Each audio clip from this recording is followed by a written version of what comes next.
Karnataka episode పై Sonia Gandhi focus పెట్టారు. CM మార్పుపై సోనియా గాంధీ తుది నిర్ణయం తీసుకోనున్నారు. ఇప్పటికే రాహుల్ ఖర్గేతో చర్చించారు. రేపు సిద్దరామయ్య, డీకే శివకుమార్ ను ఢిల్లీకి పిలిచే అవకాశం ఉంది.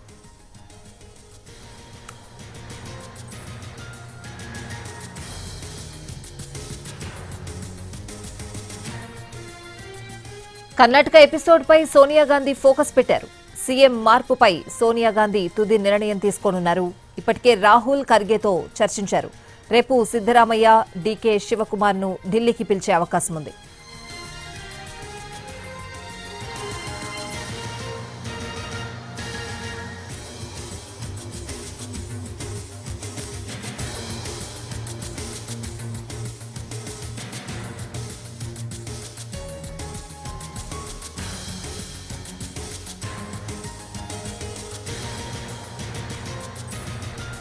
కర్ణాటక ఎపిసోడ్ పై సోనియా గాంధీ ఫోకస్ పెట్టారు. సీఎం మార్పుపై సోనియా గాంధీ తుది నిర్ణయం తీసుకోనున్నారు. ఇప్పటికే రాహుల్ ఖర్గేతో చర్చించారు. రేపు సిద్దరామయ్య, డీకే శివకుమార్ ను ఢిల్లీకి పిలిచే అవకాశం ఉంది.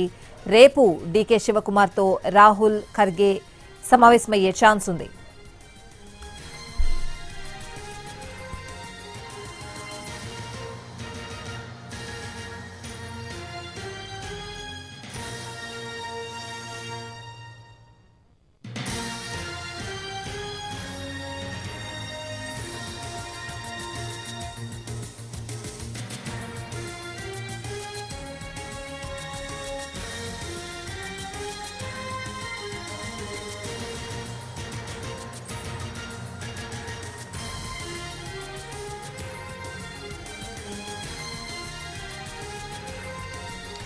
కర్ణాటక ఎపిసోడ్ పై సోనియా గాంధీ ఫోకస్ పెట్టారు. సీఎం మార్పుపై సోనియా గాంధీ తుది నిర్ణయం తీసుకోనున్నారు. ఇప్పటికే రాహుల్ ఖర్గేతో చర్చించారు. రేపు సిద్దరామయ్య, డీకే శివకుమార్ ను ఢిల్లీకి పిలిచే అవకాశం ఉంది.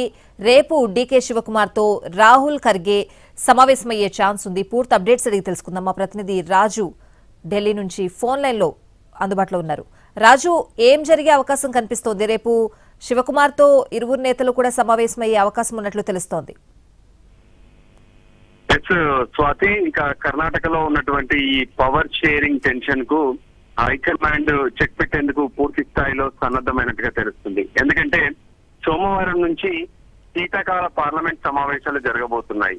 ఆ సమయంలో ఒకవైపు పార్లమెంట్ లో ఎటువంటి అంశాల మీద ముందుకెళ్లాలి, ఏ విధంగా ప్రభుత్వాన్ని ప్రశ్నించాలనే దాని మీద సిద్ధమవ్వాల్సి ఉంటుంది. అదంతా స్పెషల్ ఎపిసోడ్. సో ఈ నేపథ్యంలో దానికంటే ముందే కర్ణాటకలో ఉన్నటువంటి ఈ గందరగోళానికి చెక్ పెట్టేందుకు హైకమాండ్ ప్రయత్నం చేస్తున్నట్టుగా తెలుస్తుంది. అందులో భాగంగా మల్లికార్జున ఖర్గే ఇప్పటికే డీకే శివకుమార్, మరోవైపు సిద్దరామయ్యతో ఇద్దరితో కూడా ఆయన సంప్రదింపులు జరిపారు.